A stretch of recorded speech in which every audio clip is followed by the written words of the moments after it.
Começando mais um episódio do Ô Mãe Podcast. Que alegria estar aqui com vocês mais uma vez. Temos uma convidada incrível hoje, né, Belzinha? Ai, é isso aí, é muito bom estar de volta aqui com vocês, de volta aqui no nosso cantinho, né, Nath? Pois é, ficamos uma temporada gravando fora, né, que vocês puderam acompanhar aí, foi muito bacana. Just Real Moms, a gente fez uma participação muito especial, com vários episódios, e agora a gente voltou pro cantinho. Eu confesso que eu tava com um pouco de saudade desse cantinho também, não é? Nossos corações. Nossos corações. Né? Gente, mas olha só, não se esquece de se inscrever no nosso canal, curtir, compartilhar, e olha, podem ter certeza que os nossos conteúdos, além de serem feitos com muito carinho para vocês, eles são muito responsáveis, tá? A gente só leva informação séria, né, Nath? É isso mesmo, não se esqueçam. Qual é o assunto? Já aproveita e fala o assunto. É mesmo? Posso, antes de falar o assunto, posso fazer uns agradecimentos? Amiga, você pode tudo. Pode.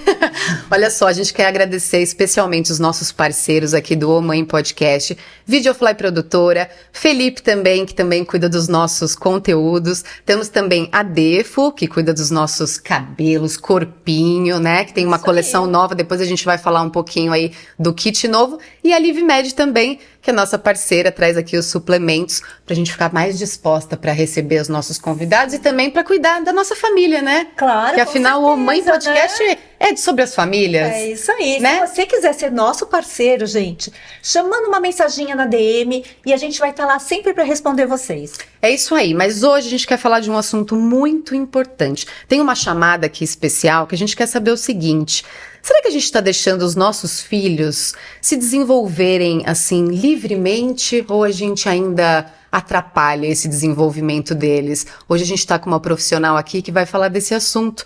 Apresenta ela pra gente, Belzinha. Sim, ela é fisioterapeuta, especialista em reabilitação pediátrica, fundadora do projeto Desenvolve Crianças.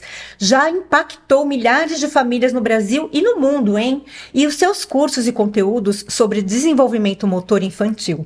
Gente, ela é maravilhosa. Bem-vinda, doutora Lígia Conte. Obrigada, é um prazer estar aqui. Obrigada pelo convite. Ai, que delícia. Muito bom. A gente sabe que você fala de um assunto muito importante. A gente quer muito abordar esse assunto aqui. Mas antes, a gente sempre gosta de conhecer as nossas convidadas como mulher e como mamãe. A gente sabe que você tem duas meninas, então fala um pouquinho sobre a Lígia mulher primeiro. Gente, obrigada de novo pelo convite. É um prazer estar aqui com vocês e conseguir ter um pouco mais de espaço para levar essa informação para as famílias, que realmente é algo que importa bastante. Bom, sou a Lígia, sou fisioterapeuta há 22 anos, mais ou menos, já há bastante tempo. Sou mãe da Elisa e da Betina. A Elisa tem 10 anos, a Betina tem 7. São aí as joias da minha vida, assim como todas as mães que ouvem a gente também falam. E eu tenho nesses mais de 20 anos de formada, eu tenho um processo longo e bastante diversificado dentro da fisioterapia. Então, eu já trabalhei com várias áreas da fisioterapia e há 15 anos, mais ou menos, eu estou exclusivamente focada na área da pediatria dentro da fisio, né? Então, pouca gente sequer sabe, muita gente sequer sabe que existe uma área da fisioterapia que é uma área pediátrica, né? Tem muita gente que ainda enxerga a fisio como aquela coisa de consertar o osso ou aquela área da massagem, né? Sim. Então, há 15 anos eu tô mais focada nessa parte da pediatria, tendo passado desde UTI neonatal por neuroreabilitação e nos últimos aí 8, 9 anos mais focada nessa área das disfunções biomecânicas e do desenvolvimento motor infantil. O seu trabalho, assim, é bem diferenciado, né? É bem diferenciado. Na verdade, é um trabalho que sempre existiu a necessidade, mas nunca existiu o tamanho estudo e conhecimento do assunto, assim. O que a gente vê é que nesse segundo ano de vida, vamos colocar os 2 anos de vida aí, a gente tem muitas questões do bebê e da criança que são fortemente negligenciadas por uma sociedade que está preocupada com outras coisas. Falando português, claro. Sim, então, sim. Quando a gente fala de um bebê, tá todo mundo preocupado com enxoval, né? Quando uma mãe fica grávida, onde você vai fazer o enxoval? Tá todo mundo preocupado com se o parto vai ter a banheira no hospital e quem que vai fazer a lembrancinha e as fotos da maternidade. E pouquíssima gente está preocupada durante a gestação orientação, em passar informação para essa mãe sobre o que vai acontecer no momento que ela fizer a transição mais rápida da história, que é gestante mãe. Em 1 segundo você passa de gestante para mãe. E quando você passa de gestante para mãe, tudo aquilo que você aprendeu durante a gestação não serve mais. Você já viveu aquilo. Sim. E agora você precisa aprender sobre uma outra questão, que é aquele ser que está na sua mão. Então, a gente é muito mal trabalhada quanto grávida, assim. A gente chega na posição de mãe sabendo muito pouco. Então, é um trabalho que não é um trabalho exclusivo. Hoje, graças a Deus, eu não sou a única fazendo isso. Quando eu comecei, de fato, não era a única, mas fui uma das pioneiras. Eu tenho essa noção. Mas hoje tem bastante gente aí já se informando sobre o assunto. E as mães já têm aí, graças à internet e tudo, esse awareness, né? Que a gente fala, desse conhecimento de estar por dentro do assunto. Menos ainda do que deveriam, mas mais do que era antigamente. E o legal também é que, assim, você tem esse olhar para a criança, para o bebê, mas você também tem o olhar da mãe, né? Sim. Porque você sempre fala, eu vi alguns posts seus falando que é importante, tudo que a mãe vive passa para a criança, né? Sim, eu acho que eu tive, obviamente, a vivência da maternidade como algo muito forte, assim como todas nós. Então, ficar grávida, ser mãe, passar pelos perrengues aí dos primeiros anos de vida, tudo isso é sempre um aprendizado. Mas o fato de eu ser uma profissional da área da saúde e da pediatria quando eu fui mãe, eu não acho nem que me ajudou. Eu acho que em muitos momentos, inclusive, me atrapalhou no sentido de ter muito mais ansiedade, porque eu tentava entender algumas coisas com relação àquele primeiro ano de vida, tudo, e os profissionais de quem eu deveria ter respaldo não me davam respaldo. Então, por várias vezes eu questionei a pediatra da minha filha mais velha, por exemplo, sobre determinada situação, e eu sempre ouvi isso é normal, é assim mesmo. E aí a minha parte profissional gritava, não é assim mesmo. Então eu fiquei muito nesse conflito quando eu me tornei mãe, assim, por conta dessa... E a sua área? Por que essa área? Por que você escolheu? Teve algum momento, você passou por alguma coisa, ou você já gostava, por exemplo, da parte da pediatria? Não, eu sempre fui muito, muito, muito, muito mesmo, no excesso da palavra, estudiosa mesmo, assim. Minha mãe tinha que me tirar da escola de tanto que eu estudava, eu não queria ir embora pra casa. E quando eu tava na 7ª série, né, que hoje acho que é o 8º ano, mudou alguma coisa assim, eu falava que eu não sabia como chamava, mas eu queria reabilitar gente, eu não sabia o que fazia. Olha, mas eu falava que eu queria reabilitar gente. E diferente de muito fisioterapeuta que eu conheço, eu não sou uma médica frustrada. Porque muita gente que faz físio tentou medicina e não conseguiu, enfim. Eu sempre quis físio. Então, eu já saí do colégio, já entrei na faculdade e fiz a faculdade. Na época era uma faculdade integral, eu estudava das 7 da manhã às 7 da noite na faculdade. Foi uma faculdade bem intensa e eu sempre soube que era esse o caminho, assim. Eu demorei um tempo, e eu não acho nem que foi demora, acho que fez parte do processo, pra entender que eram pequenas pessoas que eu queria reabilitar. Porque eu passei no caminho das grandes pessoas antes, mas foi muito importante todo esse processo, assim. Foi uma escolha bem, bem de alma mesmo, assim, de propósito. Isso que eu ia falar, com propósito, porque cuidar de criança não é fácil. E você acha que pega numa fase que é muito delicada. Bebezinho, imagina, acabou de chegar, é o que você falou, num piscar de olhos a gente se torna mãe, com milhões de dúvidas, desespero total, mas a gente não aprofunda cada tema. Eu lembro, né, da época que eu fui mãe, que é aquilo... Será que ele tá respirando? Será que ele vai mamar direito? Mas, sabe, os mínimos detalhes que acho que isso que é importante, esse desenvolvimento por completo que você traz, né? E eu acho que existe uma questão muito importante aí, que eu vivi muito, e vivi quando eu tive as questões de saúde da minha filha mais nova, que existe uma falta muito grande de escuta pra mãe.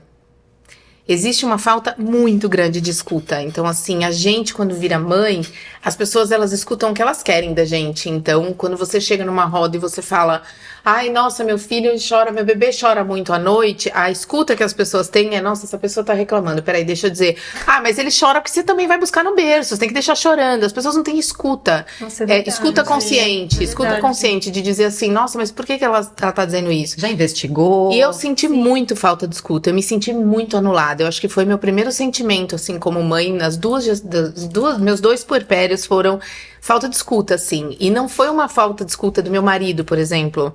Foi uma falta de escuta do mundo profissional. Eu senti uma dificuldade muito grande de sentir acolhimento nas minhas dúvidas de saúde, assim, com as meninas.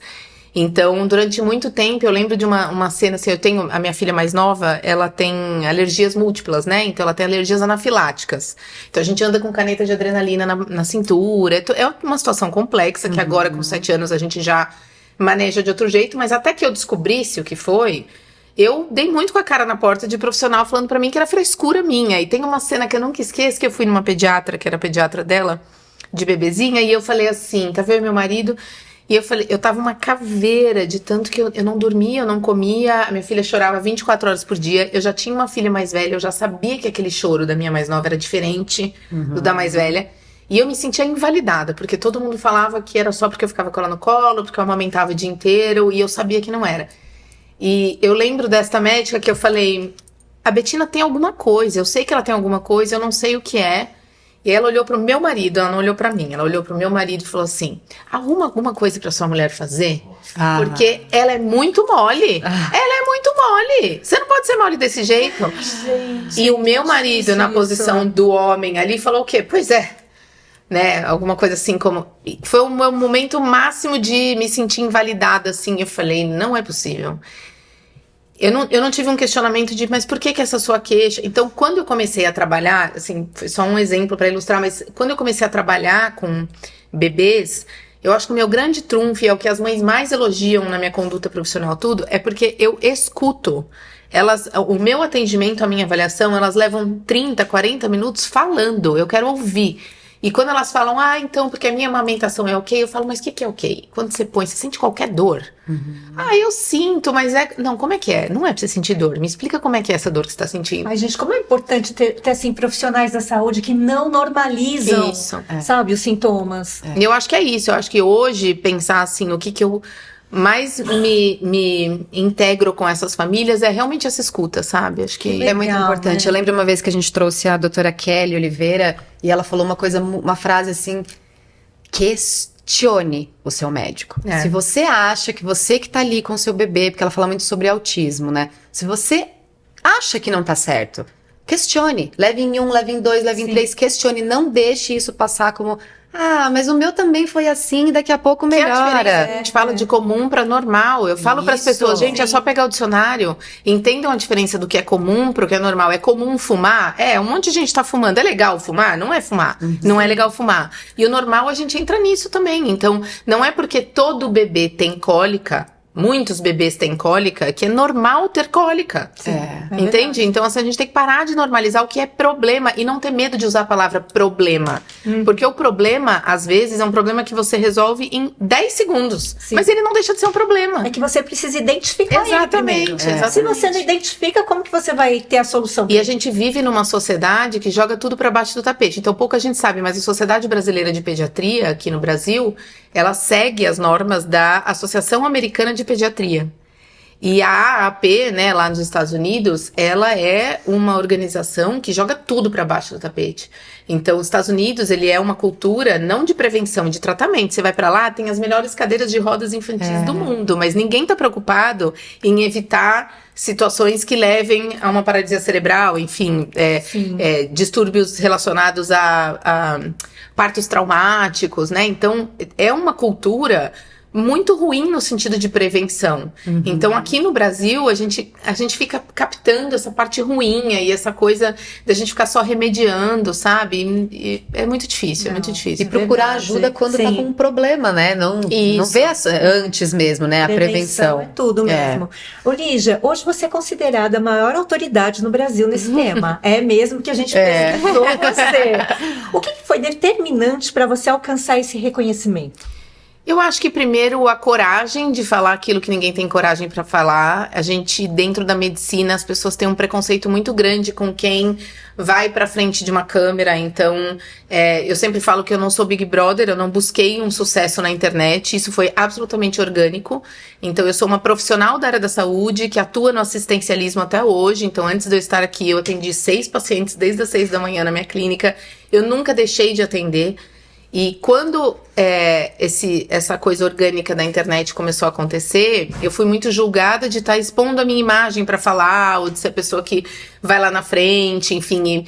as pessoas têm um preconceito muito grande com um profissional da área da saúde que se expõe de alguma forma, né? Pra trazer. É blogueiragem, né? Achar que é uma blogueiragem, que a gente tá fazendo aquilo sempre pelo dinheiro. É uma crença muito limitante, né? No todo. E eu acho que eu não tive, em algum momento, o medo de fazer isso, porque eu comecei a ver, ao mesmo tempo que eu fazia, o benefício que eu estava colhendo de inúmeros relatos dessas mães falarem pra mim, olha, eu tô aqui no Acre, e eu não sabia o que fazer com o meu bebê, e graças ao vídeo seu X, o meu bebê tá do jeito Y.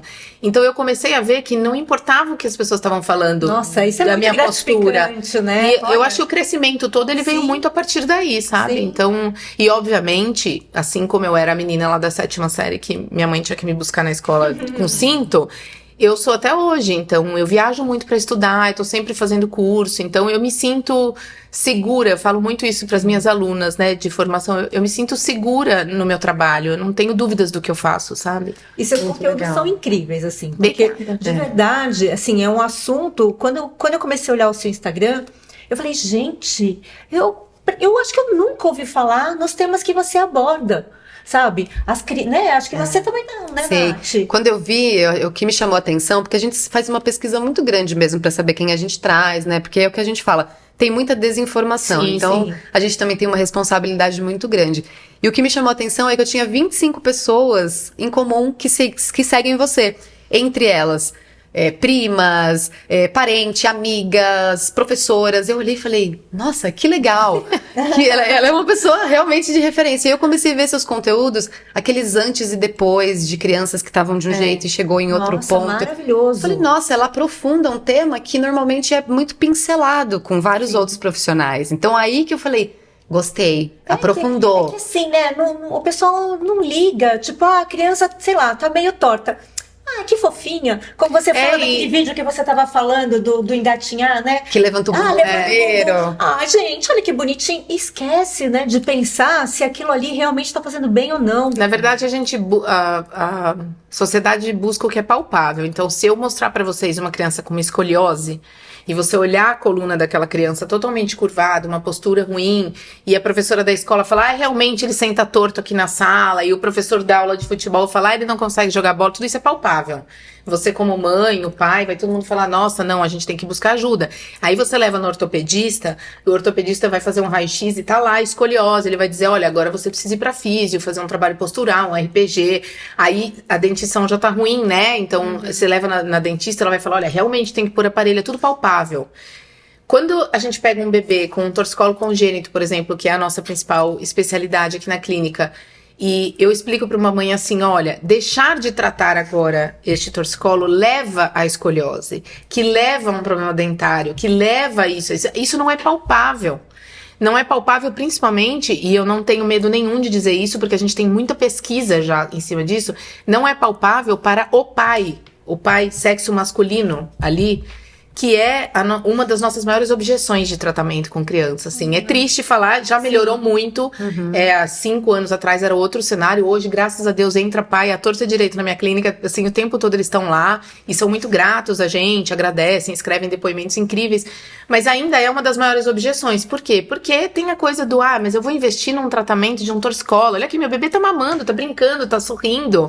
Tá tudo bem. Sim. E aí a gente fala, mas ninguém tá dizendo que essa criança tem uma alteração neurológica e que não está tudo bem, mas isto é sim um diagnóstico, é um desvio, e isso vai ser altamente complicado de você resolver lá na frente, mas lá na frente vai ser palpável. Então aí ninguém critica. Estão acostumadas com prevenção, né? E na verdade a gente tá falando de diagnósticos que nem são mais prevenção. Quando a gente pega um bebê que tem um torcicolo e tudo, a gente tem um diagnóstico, a simetria craniana, que pouca gente conhece, vocês já devem ter visto o bebê com o capacetinho, né? Então a gente trata os bebês com assimetria sem a órtese. A gente resolve essa questão com a nossa mão, com a terapia manual. E as pessoas, elas acreditam que isso é meramente estético. E é uma falta de conhecimento. Como que identifica essa torcicolo? Torcicolo, a gente tem, né, um guideline, que é um guideline mundial de testes que a gente faz. E isso também é um problema, porque pouca gente sabe fazer os testes. Então, hoje a gente tem muitos pediatras que colocam esse bebê em cima ali da bancada na hora da avaliação. E a mãe fala, eu acho que tem um torcicolo, porque elas são ótimas, as mães são ótimas, elas levam isso pro pediatra. E elas dizem, olha, meu bebê só olha pra direita, aí o pediatra faz assim com o pescoço, faz assim pro outro lado, e fala, não, mãe, tá tudo bem, não tem torcicolo aqui. E aí eu sempre falo, dizer que está tudo normal é dar diagnóstico. É como você chegar pra mim com uma pinta e falar, o que é essa pinta? E eu falar, isso não é um câncer. Eu tô te dando um diagnóstico de normalidade. Sim. E eu só posso dizer isso depois de realizar testes. Então a gente tem essa desinformação e o torcicolo, ele é diagnosticado em cima desses testes e dessas análises que a gente faz com conhecimento. Né? Então eu só posso dizer que um bebê não tem um torcicolo quando eu realizei esses testes. E aí eu digo com segurança, não tem. Mas a gente também faz a mesma coisa, né? Tem uma situação bem clássica que eu gosto sempre de contar. Eu sou professora de uma pós-graduação de pediatria, né? Uma médica me convidou há alguns anos e eu sempre dou essa aula, que é um módulo de desenvolvimento motor infantil dentro dessa pós de pediatria. E teve uma vez que eu tava dando uma aula, tinham 166 pediatras no Zoom. E eu tava falando, e aí num dado momento eu entrei na parte de assimetria craniana, eu pedi pra todo mundo abrir o áudio e falei, eu quero que vocês me respondam quem de vocês aqui aprendeu sobre assimetria craniana na faculdade, ou enfim, algum curso extra que fez. E ninguém levantou a mão. Eu falei, quem aqui não sabe explicar o que é uma assimetria craniana, da onde vem, como resolve? E todos eles levantaram, né? Aí eu falei, quem aqui já deu orientação para mães num consultório sobre assimetria craniana? E todos eles. Então, todos eles, em algum momento, falaram para uma mãe que aquilo não era nada, que aquilo não tinha que tratar, sem o conhecimento do que aquilo. Isso é muito grave. Muito. E isso é falta de conhecimento. E falta de conhecimento, falta de interesse no conhecimento, né? E falando um pouco dessa parte do desenvolvimento do bebê, né? Quais são, assim, alguns alertas que a gente precisa olhar e falar, isso aqui não tá certo? Pra gente poder procurar, por exemplo, uma profissional como você. Primeiro, a gente tem que entender que o desenvolvimento motor infantil, ele é pré-determinado. Pré-determinado significa que o nosso sistema neuromotor, né, ele é construído para funcionar de uma determinada forma. Então, ele vai de A a Z de uma forma linear, com alguns marcos no meio do caminho que demonstram a fase onde o seu bebê está. Então, por exemplo, controle cervical, né? Segurar o pescoço. A gente espera isso até o final do 3º mês. Então, com 4 meses, o seu bebê tem que estar segurando o pescoço. A gente sempre tem pequenas variações. Então, às vezes, o bebê com 3 meses já está segurando o pescoço. Às vezes, com 4 meses e 1 semana, ele segura e tá tudo bem. Pequenas variações dentro desta régua, tá? A gente tem que entender que qualquer coisa que interfere nesta régua e que faz um bebê pular daqui pra cá, ou um bebê que devia fazer uma coisa pros 2 lados, fazer só pra um, é um desvio da normalidade, né? E as pessoas normalizaram esses desvios, esses atrasos. Então, quando você conversa hoje com a maioria das mães, o que elas relatam pra gente que foi uma preocupação do pediatra? E, gente, eu falo do pediatra como uma autoridade que, quando a gente vira mãe, vocês sabem disso, é a autoridade que a gente mais confia. A pediatra das minhas filhas, se ela mandar eu andar de ponta cabeça no asfalto quente, eu vou. O que ela fala pra mim é lei. Então, isso é muito sério quando a gente fala de uma pessoa que o que ela falar, a família vai seguir, né? E as mães relatam que os pediatras, normalmente, o que eles têm é uma preocupação com 3 fases dessa linha, que é segurar o pescoço, sentar e andar. E aí, o que acontece entre essas etapas passa muito batido. Então, a importância do conhecimento desta linha, do que a gente tem que fazer, bota no bolso aquela frase de cada bebê tem seu tempo, que é a frase matadora aí de todos os processos de... E é um período que passa muito rápido, essa régua que você falou, você piscou, o bebê já tá com 3, você piscou, já tá com 6, já tá fazendo 1 ano, né? E não é assim, as pessoas... eu até tava brincando com vocês antes, a gente tava conversando aqui, que quando eu comecei a falar desse assunto, acho que você não viu, as pessoas na internet, elas falavam, essa é aquela terrorista que fala dos marcos de desenvolvimento. Por quê? Porque dar essa informação soou como algo muito protocolar. Então deixa eu ver se meu bebê tá fazendo tal coisa, check. E não é sobre isso. Né? Eu comparo com vocês. Se você tiver com uma dor no seu joelho e a única forma que você conseguir se deslocar na rua for mancando, pulando de um pé só, quanto tempo você vai levar pra buscar ajuda? Rápido, você vai buscar ajuda rápido.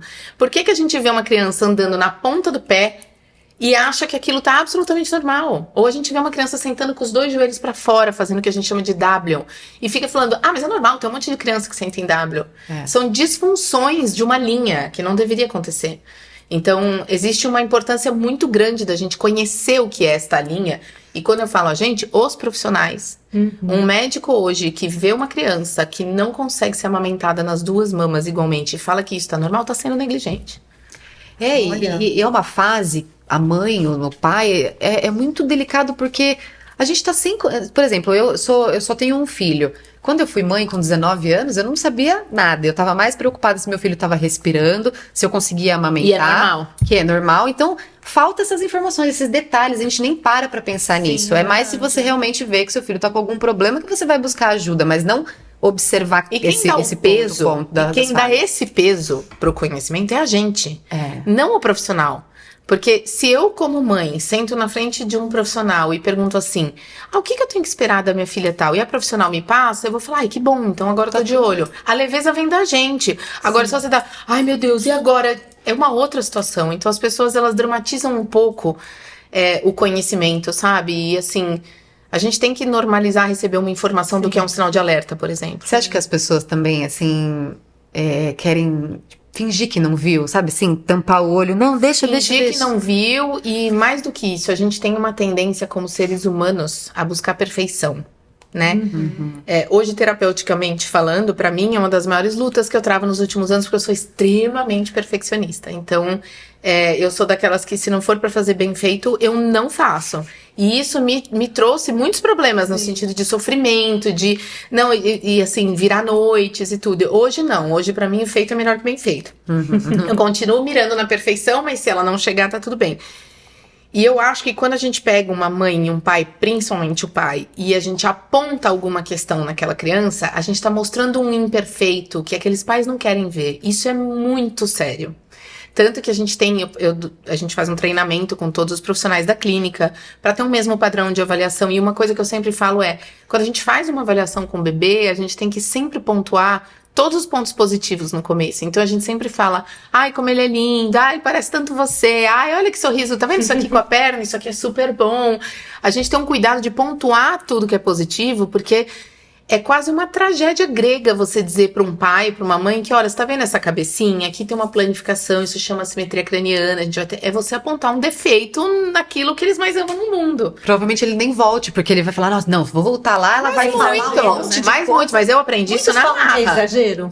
Mas muitos. Imagina, esse menino aí tá a gente já teve muito pai saindo no meio da consulta, pai que levanta e fala, não vou terminar de ouvir, vai embora. Dinheiro. Mas muitos. E eu tive que... falam, né? Eu tive que aprender que assim, eu tô aqui pra todo mundo. Não é todo mundo que tá aqui pra mim. Entende? Verdade. Então, eu tô aqui pra todo mundo. Gente. A porta da minha clínica tá aberta pra quem quiser cuidar do bebê. Agora, não é todo mundo que tem essa disponibilidade. Eu não tô nem falando da financeira. Eu tô dizendo a disponibilidade, assim, de fazer. Entendeu? Eu ouço muito isso do médico da minha filha. Ele fala, o que você faz pela Betina e tudo que você já conseguiu tratar com ela é por seu mérito, não porque eu te apontei o caminho. Porque eu tenho muita mãe que sentou nessa mesma cadeira e não encarou. Então, é isso. Sim. Você fala muito da importância do movimento, né? O que significa na prática dar liberdade ao bebê através do movimento? A gente enxerga o movimento, no geral, como... algo que a gente precisa de muita estratégia para usar, assim, e a gente não precisa, né? Então, a gente fala, né, que o movimento, ele cura. Então, a gente, quando é adulto, a gente fala, eu preciso dançar, eu preciso fazer minha yoga. A gente aceita essa ideia de que o movimento precisa ser cuidado e que a gente precisa ter liberdade e que a gente precisa estar com uma boa postura. A gente compra essa ideia quando a gente é maior, né, quando a gente é mais velho. E as pessoas não compram essa ideia com o bebê. Então, elas seguram o bebê em cadeirinhas, todos os rules da vida, jumperoo, mamaroo, kangaroo, tudo que você imaginar. Isso vem muito dos Estados Unidos, então a gente veio agora de um curso lá. E é impressionante como a maior disfunção que existe nas casas lá é aquela sala cheia de acessório, sinal de status. Então, aquele monte de coisa, você põe o bebê em pé, você põe o bebê deitado. Então, a gente não dá liberdade de movimento pro bebê. E a liberdade de movimento pro bebê, ela é muito simples, ela é chão.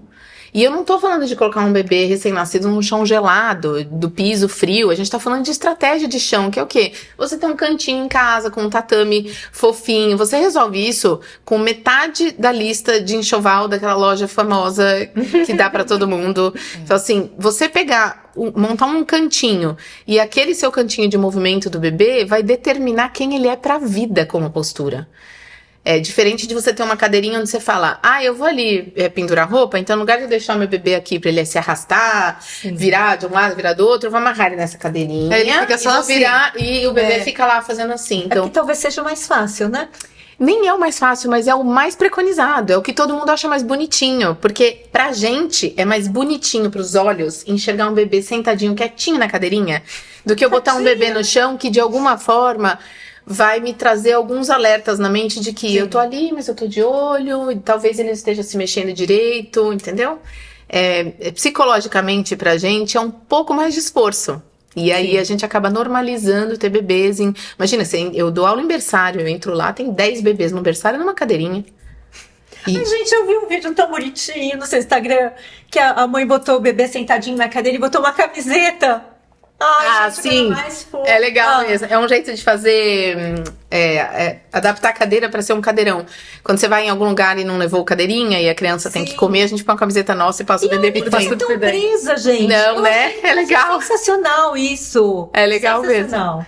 Não, realmente, essa parte, assim, cadeirinhas e andadores... E ninguém faz na maldade, lógico que não. Não faz, porque você olha e fala assim, isso aqui é mais prático pra mim. Então eu tô em casa, eu tenho coisas pra fazer. Eu tive cadeirinha da minha mais velha, mas é o que a gente fala, uma vez que alguém te fala, alguém com autoridade te fala que aquilo não é legal, por que continuar usando? Com certeza. Porque assim, enquanto eu não soube que aquilo não era legal, eu usava. A partir do momento que você lê um estudo, você vai ler sobre aquilo, aí você fala, não, isso daqui não é legal. Por que eu vou... não, essa mulher tá falando besteira, não vou ouvir o que ela tá falando. Qual o sentido, né? Isso, essas cadeirinhas, por exemplo, que tem e tal...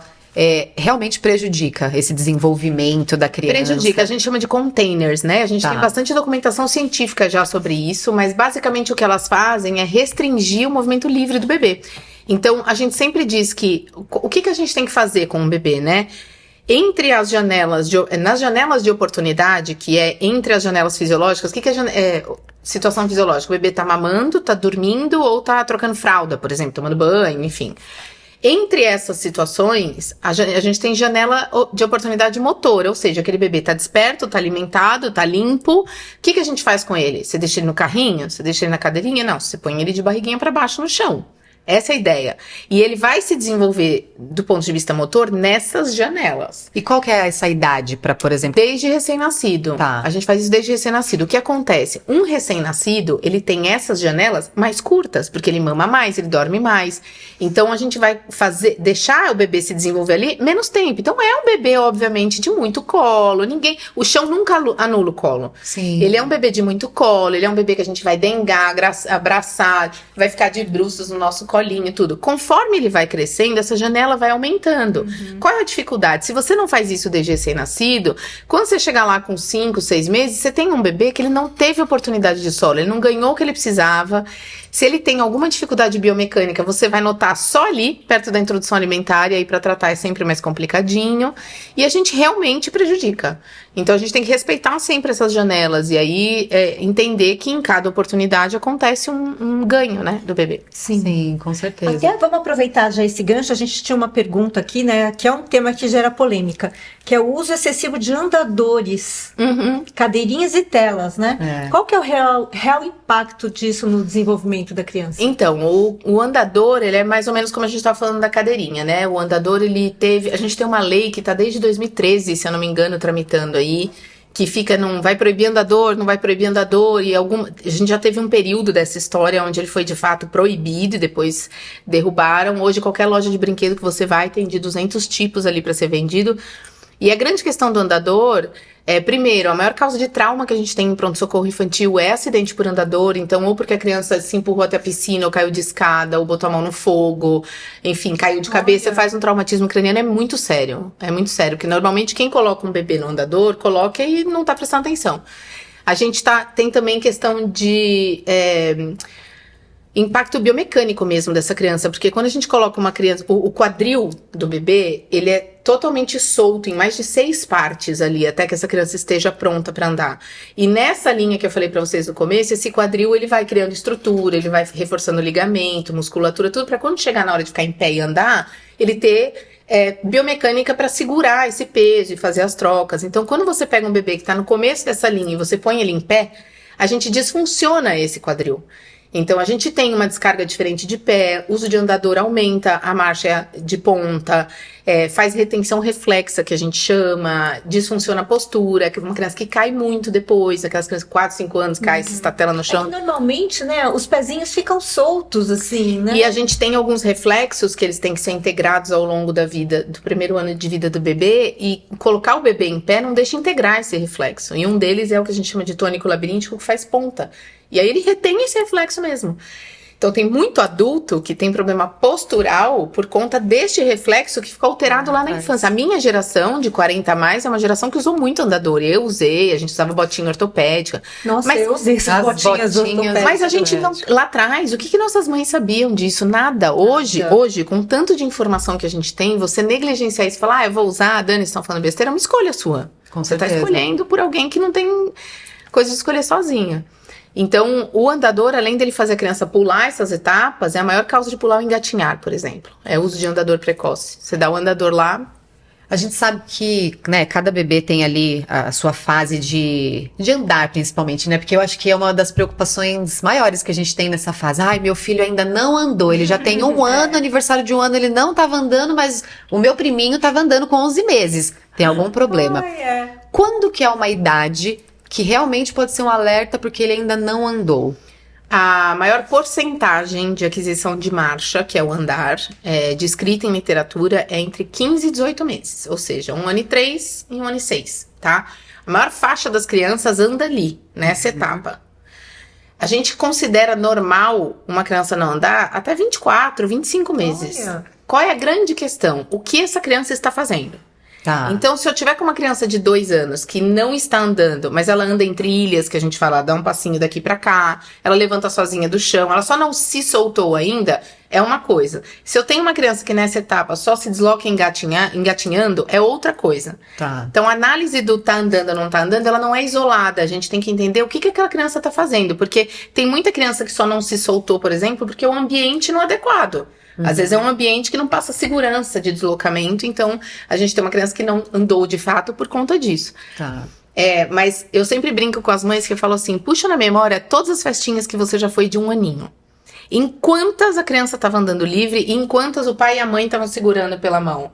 É muito raro. A maioria tá segurando. A maioria você tá segurando pela mão. A criança até dá um passinho ou outro, cai de frente, sim, mas sim. Você não vai numa festa de 1 ano e vê a criança aniversariante livre pela festa. Não. Você não vê. Então, a gente não espera que ande com 12 meses, a gente espera sim, que ande apoiado no sofá, que abaixe, pegue um objeto e suba, que se solte do pai até a mãe, isso com 12 meses sim. Mas o andar livre, 1 ano e 3, 1 ano e 6. Tá, legal. Tá vendo, mamães? Eu sei que o desespero, a gente fica em pânico mesmo nessa fase. Eu lembro que quando meu filho tava pequeno, eu ficava naquele pensamento, tomara que ele ande antes de 1 ano que eu quero no aniversário dele, ele tá de pezinho. No fim ele andou com 11 meses, mas assim... Tem várias amigas que ainda não andaram com... E muitos andam, tá? Com certeza tem gente ouvindo a gente aqui que tá pensando assim, ai, meu vizinho andou com 9 meses, meu vizinho andou com 10 meses. As crianças mais disfuncionais são as que andam cedo. Porque normalmente são as que pularam a engatinhar e foram treinadas a andar. Treinar a andar é muito fácil.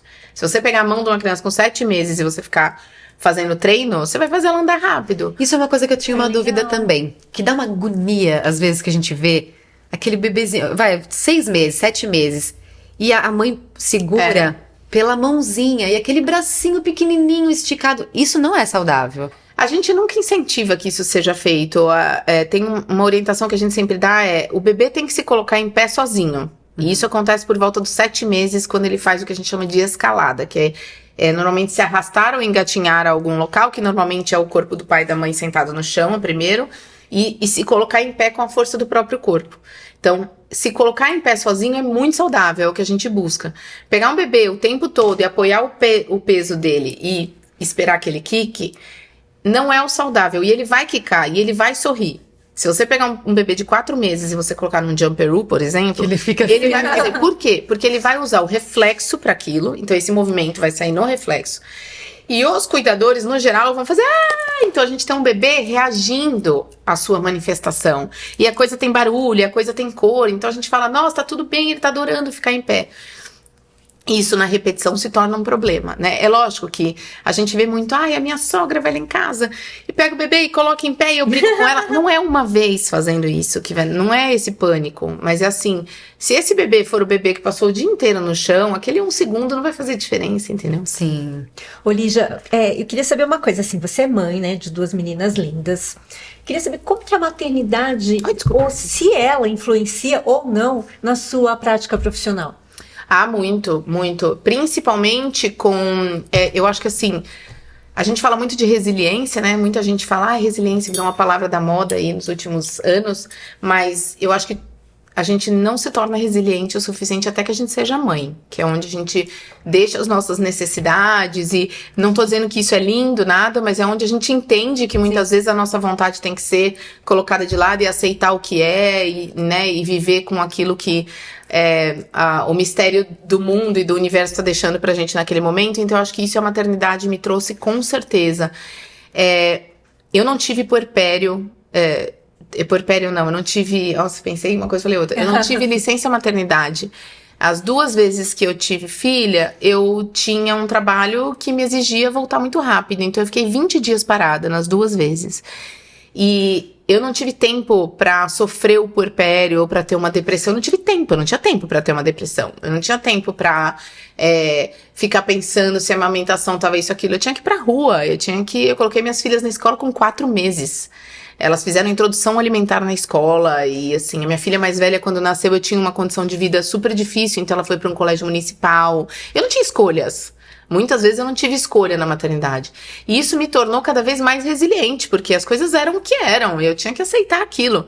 E quando eu achei que eu já estava muito legal em toda essa coisa de, nossa, minha mente é muito boa, veio a Betina me trazendo toda essa questão de saúde dela, que foi negligenciada até os 4 anos. Então, até 4 anos eu não tive diagnóstico com a B. E ela chorava 24 horas por dia, então eu só dormia com ela em pé no meu colo, ninguém dizia o que ela tinha. E todo mundo me achava louca porque eu falava que ela tinha alguma coisa. E aí a gente descobriu as alergias. E aí eu era a mãe que não podia levar em festinha de escola. Eu era a mãe que dava escândalo na escola quando eu via que tinha o alimento lá que ela não podia comer. E até que eu tivesse o diagnóstico dela com 4 anos, eu acho que eu nunca entendi tão bem as mães hoje como eu entendo, desde que eu tive um médico na minha frente dizendo, olha, sua filha tem esta doença, ela não tem cura... e você vai ter que fazer isso e isso pra tratar. E aí eu lembro que eu comecei a chorar na frente dele, e tudo que ele fez foi abaixar e pegar uma caixa de lenço e fazer assim, me dar o lenço, como quem diz assim, chora, porque você não tem muito tempo pra chorar. Olha isso. E eu amo ele por isso, mas assim, eu chorei tudo que eu tinha pra chorar, e aí eu lembro que eu botei assim, coisa e falei, tá, e agora? Foi, então, agora você tem que procurar um advogado, porque o tratamento dela custa 50 mil reais a cada 3 semanas, e não tem tempo pra acabar, e parará. E eu enxuguei minha lágrima e fui embora. E cheguei em casa e falei pro meu marido, olha, tem uma notícia, uma boa e uma ruim.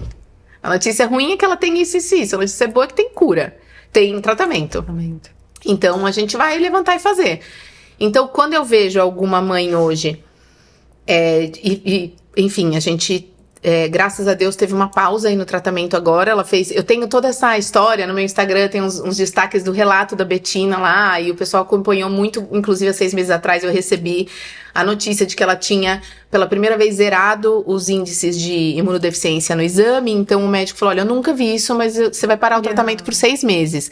E foi, assim, um alívio, né? Pra mim foi a cura dela. Eu falei, não, agora nós estamos curados.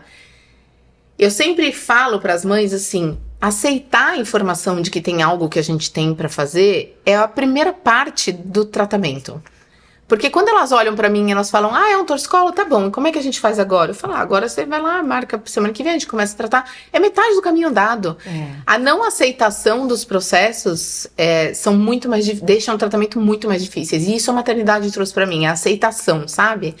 Você olhar e falar, não, essa situação tá aí, vou fazer o quê? Eu sei que se eu não tratar agora, eu tô negligenciando a saúde da minha filha, eu tenho que tratar. Mas você consegue ter uma empatia maior até pelas mães hoje, né? Com certeza, com certeza. E não é colocar o meu problema assim, olha, eu te entendo porque eu passei também. Não, eu acho que é realmente usar isso pra ensinar, porque às vezes elas até podem me achar dura, assim, mas tenho mães que sempre falam, eu só segui o tratamento pelo tanto que você foi incisiva e firme. Eu falo, não é a hora de você ficar chateada agora. Oh, meu Deus, é um torcicolo. Não é a hora. Isso é um egoísmo da gente. Não é. Eu tô te falando que é uma questão que tem solução. Não é nenhum drama no sentido de seu filho não tem uma alteração que a gente não tem como tratar. Não é sofrido pra ele. Eu vou trazer qualidade de vida pra ele. Pra quê? Pra que não aceitar? Né? Pra que eu dramatizar? Isso é sensacional. E potencializa ainda mais o problema que você tá ali, porque você não vai ter emocional. E vira uma cascata, porque pensa assim, ó, você chega na sua casa, e aí você conta pro seu marido, porque ele tem um torcicolo. Aí o seu marido chega no trabalho e fala, pô, você não sabe, meu filho, não sei o que, não sei o que. Aí ele liga pra sua sogra e fala, ai mãe, você não sabe. Aí você senta com uma amiga num bar e fala, a vida acabou. Vira uma cascata de sofrimento. Verdade. É diferente do que você sentar num parquinho e falar assim, gente, vocês não sabem, meu bebê não fazia isso, eu levei num lugar, ela viu rapidinho o que era, a gente resolveu, a outra que ela vai falar, nossa, o meu também faz, vou levar lá. É diferente. Então, o jeito de falar, o jeito de passar, é a aceitação da Sim. cura, entendeu? As pessoas têm dificuldade de aceitar a cura. Com certeza. Você falou uma coisa muito legal, e eu até quero voltar um pouquinho nesse assunto, que eu acho que é uma dúvida também de muitas mães. Questão da amamentação. Que você falou que mamar só de um lado não é normal. A amamentação é um tema muito delicado, e a gente vive num país que, graças a Deus, exalta muito a amamentação, assim como muito país que é país de terceiro mundo, país subdesenvolvido, até por uma questão de falta de opção, né? Então, como eu estava falando para vocês, eu estive agora nos Estados Unidos para fazer um treinamento com uma equipe de lá, e eu fiquei impressionada com o padrão ruim de incentivo à amamentação que tem nos Estados Unidos, assim, eles são altamente fãs da mamadeira e da chupeta, né, dos bicos artificiais, então assim, a gente tá anos-luz à frente nessa questão, e eu tenho o maior orgulho de dizer isso, mas existe uma coisa com a amamentação que é uma normalização das dificuldades da amamentação. Então, tem uma frase muito padrão lá na clínica que a gente fala assim pra mãe, quando eu tô fazendo a anamnese, eu falo assim, como é que foi seu primeiro contato com a amamentação no hospital? Aí as mães sempre respondem assim, foi tudo bem. Aí eu falo, foi tudo bem? Tá. Você sentiu algum desconforto, por mais que pareça normal? A mãe fala, assou bastante. E você teve algum machucado? Fissurou, né? Saiu sangue, não sei o quê. E o bebê mamava bem? Mais ou menos. Teve que entrar ali, complemento, então assim. A primeira resposta é que tava tudo bem. E aí quando você começa a destrinchar aquilo, você vê que aquela amamentação foi tudo, menos tudo bem. Por que a gente fala que foi tudo bem? Porque a gente aprendeu a ser a mártir da amamentação. Você tem que ser resiliente para amamentar. Você tem que entender que amamentar é sofrimento, que amamentar é um ato de amor, que amamentar te põe como uma pessoa que luta, foi amamentar, e tudo isso é balela. Tudo isso é balela. Amamentar faz parte de um processo, obviamente, e amamentar tem que ser algo liso. Você tem que amamentar sem sentir dor, sem fazer fissura, sem fazer mastite, sem o bebê engasgar, sem você ter que virar de ponta cabeça, fazer cavalinho, fazer invertida, apoiar a almofada. A gente tem mãe que chega na minha sala e deita no chão pra amamentar. E tá amamentando assim há 2 anos. Nossa. A gente vê mãe amamentando na minha sala com o bico do peito em carne viva. E aquilo é absolutamente normalizado pela pediatra que tá vendo aquilo há 6 meses. A gente tem mãe que faz laser na mama pra conseguir tratar a fissura desde que o bebê nasceu. O bebê tem 9 meses, 10 meses a mãe tá fazendo laser. Olha então, isso. existe uma normalização de dificuldades de amamentação. Amamentar é lindo, é maravilhoso e tem que ser prazeroso. Lígia, mas aí você tá sendo cruel com as mães, a gente não pode passar essa carga pra mãe. Não, a gente tem que passar essa carga pro profissional que tá assistindo essa mãe.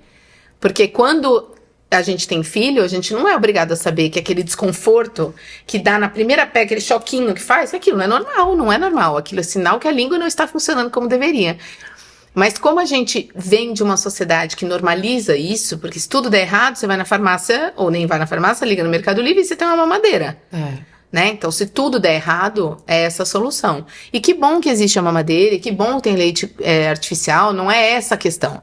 A questão é, se a gente sabe, e todo mundo sabe, que amamentar é bom imunologicamente, é bom para o desenvolvimento, é bom para vínculo, é bom para N coisas, por que não pensar na amamentação como que de fato ela é a solução de muitos problemas?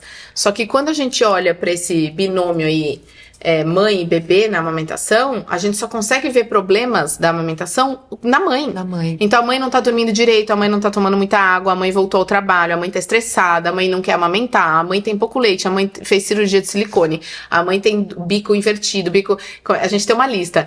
A mãe amamentou no dia de frio, então o bebê não consegue mamar. A mãe teve um menino, o menino não mama direito. A gente tem uma lista de coisas que os pediatras falam. E na verdade, mais de 95% das disfunções de um bebê não conseguir mamar ou precisar ter alimentação mista, complementar com coisa, vem do bebê. E ninguém olha pro bebê. Então, se você não tá conseguindo amamentar, se tá só de um lado, você tem que ver. Tá todo mundo culpando a mãe. E a gente fala, as mães falam pra mim, ele só mama desse lado porque meu braço tolera melhor desse lado. Aí você fala, mas tolera melhor por quê? Porque é mais fácil amamentar aqui. Aí eu falo, mas é mais fácil amamentar aqui por quê? Porque do outro lado ele fica desconfortável. É o torcicolo do bebê que deixa tão desconfortável segurar desse lado que a mãe aprendeu a segurar aqui. Então esse braço é difícil. Não porque ela tem um braço com problema, mas porque o bebê não fica daquele lado. Então falta o olhar da amamentação para o bebê. E até uma sensibilidade, porque eu fui mãe com 19 anos e eu lembro que já tinha um preconceito na época, porque eu tive parto cesárea e eu tinha 19 anos, então Deveria saber parir.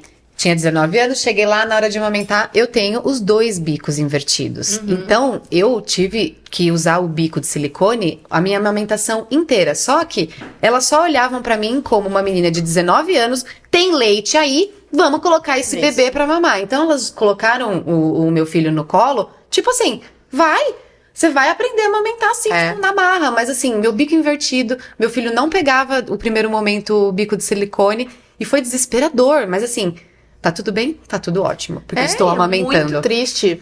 Porque eu queria, na minha cabeça assim, eu tô amamentando, tô fazendo o que eu preciso fazer. Se eu tô com dor, se tá ardido o negócio...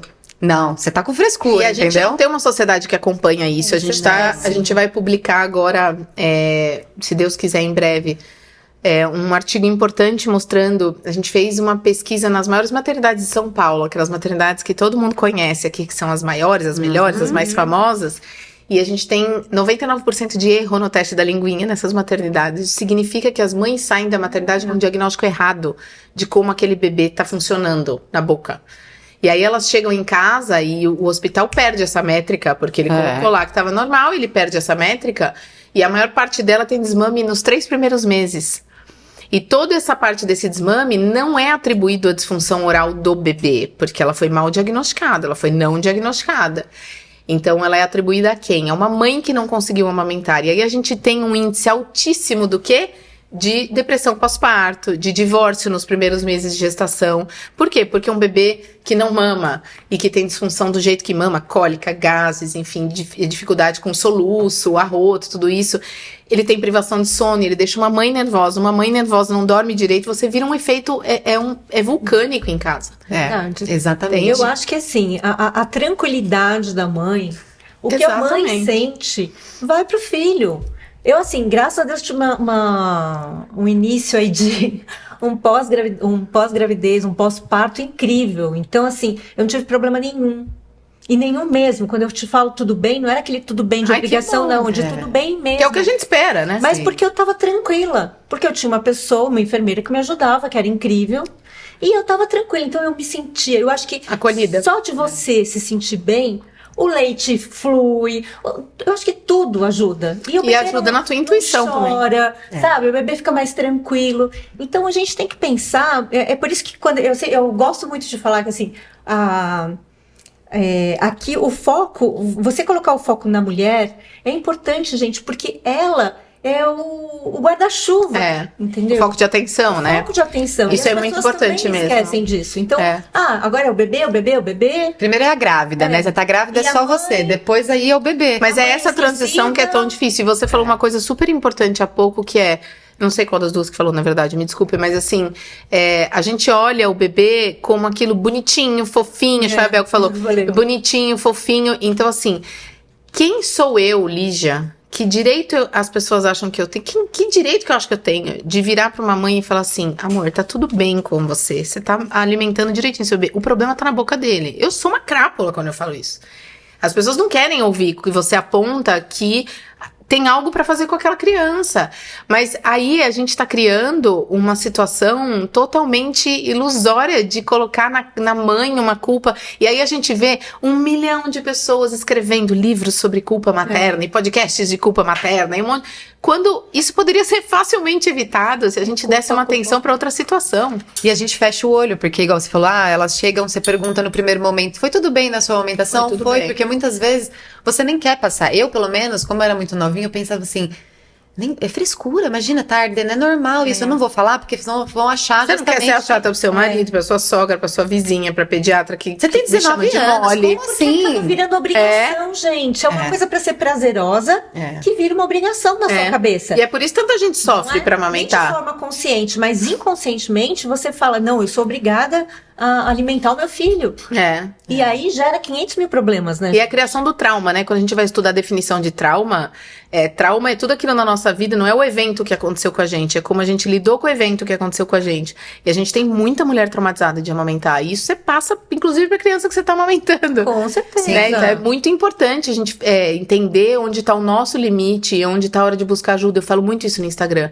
Gente, criança que mama engasgando, mama só numa mama, tem muitos gases. O que é muitos gases? É normal ter gases? Lógico que é normal. O bebê tem um pãozinho lá. É normal você chegar no pediatra, o pediatra falar pra você dar Luftal de horário? Não, sabe quantos falam isso? Mais de 50%. Então tem muita mãe dando remédio de horário. Se você é um adulto e você tem gases em excesso a ponto de ter que tomar Luftal de horário, você não vai buscar ajuda? Com certeza. Você vai falar, gente, tô com problema intestinal. Por que eu tô tendo isso? Agora, no bebê não. No bebê a gente normaliza. É que nem refluxo. Agora, toda coisa que volta é refluxo patológico. As pessoas não sabem a definição. É super raro a doença do refluxo patológico mesmo. E aí, se não for a doença, você não tem que medicar. Então, por que tá voltando leite? Porque o bebê tá engolindo ar quando mama. É aquele bebê que mama e fazendo... instalando. Esse bebê tá engolindo ar. Isso tudo já tem definição de literatura há muito tempo. Mas vai falar pra uma mãe, olha... Seu bebê tá engolindo ar. Você, como profissional, a gente tem que bancar isso. Você tem que falar, seu bebê tá engolindo ar. Não tá certo. Não, mas tá ganhando peso. Tudo bem, ele vai ganhar peso. Ele vai ganhar peso às custas de muito esforço. Vamos descobrir por que a boca não tá vedando. Vamos examinar, entender por que a boca não tá vedando. A gente resolve isso e ele passa a mamar direito. Porque um bebê que não mama direito, que é disfuncional, ele é um adulto disfuncional. Ele é o adulto, a maior causa de mortalidade hoje que a gente tem, uma das maiores causas, acabei de vir de um congresso disso, é distúrbio de sono em adulto.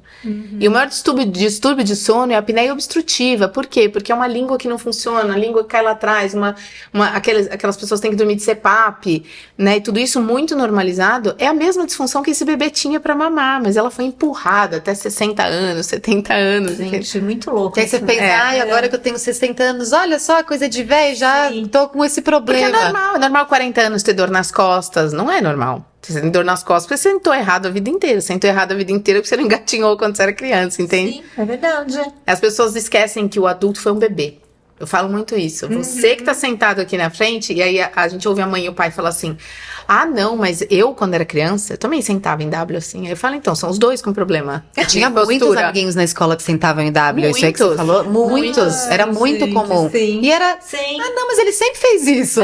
Sempre fez isso. Ah, olha que fofo. Tem a posição sereia também que eu vi, mas essa é ok, né? A sereia é a saída do sentado pro chão, assim. A criança vira os dois joelhos, a gente chama de side sitting. Ela joga um joelho pra dentro e pra fora. Agora, girar os dois joelhos pra sentar é uma alteração. Se você pegar todos os livros de postura que existem na literatura, nenhum considera o sentar com rotação interna de quadris como uma postura esperada.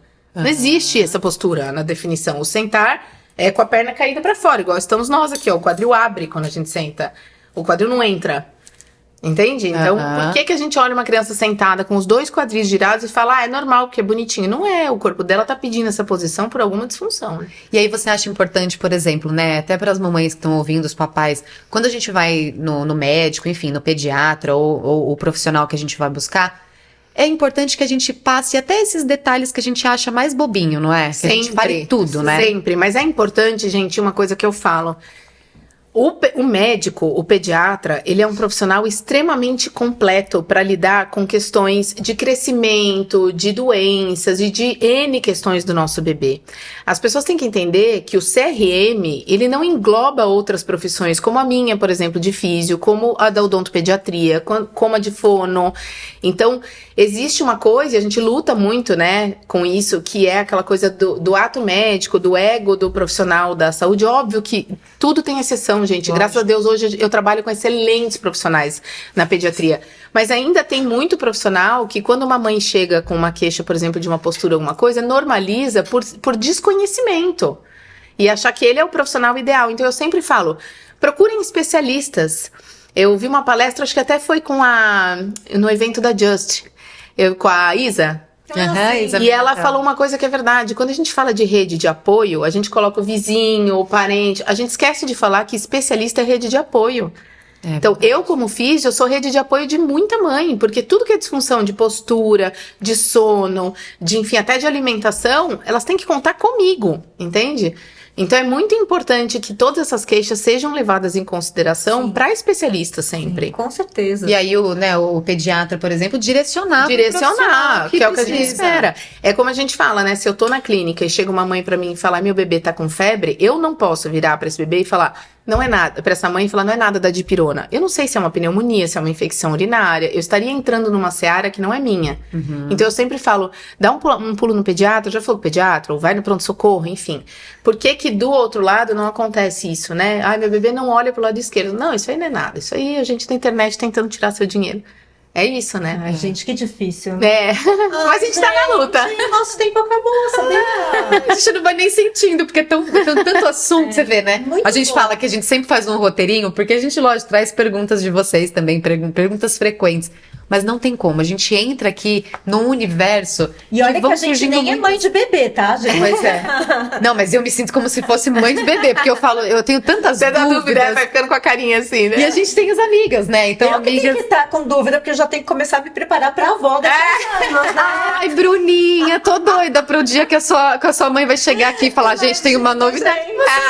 Eu ensino tudo pra ela. Demore um pouco aí, gente. Vamos no momento meu mimimei? A gente Tá, tem chegou? Um momento aqui que é o momento mimimei, que é um presente. Pra mim, você. gente, até mimimei. Dá Não, dó. mimimei.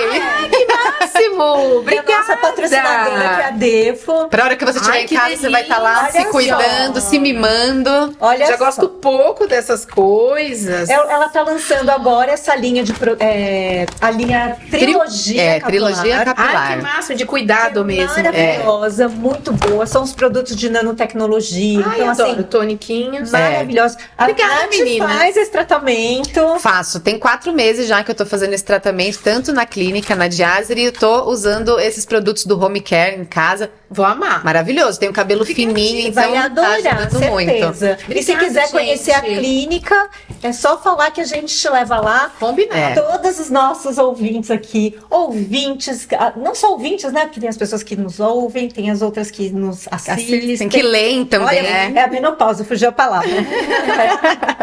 E a gente queria, logicamente, que você deixasse uma mensagem para essas mães, para esses Sim. pais que estão em casa, cheio de dúvidas ou que guardam as dúvidas. Deixa uma E mensagem. suas redes também, né? Ah, Por favor. tá. Primeiro eu queria dizer que vocês são ótimas. Vocês são ótimas, vocês são ótimas. Essas mães são maravilhosas, assim. Eu só tenho a agradecer. Eu nunca falaria para as mães que me seguem e tudo que elas têm que... vocês têm que mudar isso, mudar aquilo. Não, elas são ótimas, vocês são todas ótimas. Ouçam aquilo que o gut de vocês, o instinto de vocês está dizendo sempre. E não tenham vergonha, nem medo de expor e pedir ajuda. Peçam ajuda. Sabe aquela história do não você já tem? Uhum. É mentira, a gente não tem o não. Pra gente ter o não, a gente tem que pedir. A gente não tem o não. Então, a gente tem que pedir ajuda, a gente tem que... Sigam aquilo que tá dentro de vocês. Olhem o bebê de vocês. E saibam que ele é o ser mais perfeito e tudo que podia existir na vida de vocês, mas que pode ser que vocês tenham alguma ajudinha pra dar nesse processo. Então, acreditem nisso, Sim. né? Eu acho que isso é o mais importante, acreditar em vocês. Eu tô super à disposição no Desenvolve Criança, que é meu Instagram. Então, quem ficou com qualquer dúvida e quiser me mandar lá, eu respondo direct. Não tem ninguém que me ajuda, sou só eu. Então, eu respondo todo mundo pessoalmente. Para as mães que quiserem, enfim, saber mais sobre o assunto, elas podem... eu tenho vários produtos para ajudar as mães, então eu desenvolvi... Você tem uma linha, né, de produtos. Eu tenho, na verdade, um programa, que é o programa Jornada do Bebê, que ele é um programa que ensina tudo isso que eu falei por módulos, direitinho, A a Z pro bebê. Então, seu bebê tá com de 0 a 2 meses, você quer saber quanto tempo você põe no chão, que brinquedo que você usa. É uma enciclopédia em vídeo. Que legal. E o mais legal é que ele tem 2 anos de duração. Então, quando você tem um bebê, você não precisa assistir tudo. Você deixa ele lá e você vai assistindo nas só fases, aquilo. É bem leve, gostoso, sou eu que respondo as dúvidas. Então, é o maior presente que vocês podem se dar como mães, assim. E aqui, para quem quiser trazer o bebê para que a gente olhe, eu tô aqui em São Paulo. A gente também faz todo atendimento online no mundo inteiro. A gente tem pacientes em todos os lugares do mundo, então tô super à disposição. Olá, deixem suas mensagens também. Se tiver alguma dúvida, depois a gente encaminha também para ela, a gente responde. Obrigada, meninas. Foi ótimo. Foi ótimo. Obrigada mesmo. Muito mesmo. Obrigada. Você fala super bem, fala de um jeito natural também, porque a gente, tenta... Fácil, né? Fácil De entender também. Ai, é muito falo demais. Ai, gostamos muito. A gente espera que vocês também tenham gostado. Hoje a gente tá vestida de Lauren. Lauren, olha Olá. só. Que eu elogiei, hein? Hoje a gente tá no mood verde aqui, né? Mas a gente tá combinandinho. Vocês falam que a gente combina sempre. Aliás, a gente hoje chegou aqui, calça jeans e blusa branca, camisetinha branca, falando, não tem jeito, é uma sintonia, não é? Então, Bruninha da Lauren, obrigada mais uma vez vestindo a gente aqui. De novo, agradecendo os nossos parceiros, Videofly Produtora, o Felipe, a Defo e a LiveMed. É isso aí. É isso? E a gente se vê no próximo sábado. É isso aí. Um beijo, obrigada, Imagina, Lídia, gente, foi obrigada muito bom. a vocês. Obrigada.